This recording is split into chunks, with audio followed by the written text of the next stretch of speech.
how to show or hide hints for voice control command feedback on the iPhone 14 series. First, let's go back to the home screen by swiping up at the bottom of the screen. On the home screen, tap on Settings, and in Settings, swipe up to go down. In here, tap on Accessibility, then we go down and tap on Voice Control.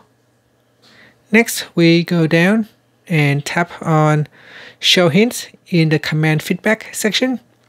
So once Show Hints is turned on, then Command Hints can help you guide you as you learn voice control by suggesting commands and offering hints along the way. So if you want to learn more about voice control, then it is recommended that you turn on Show Hints.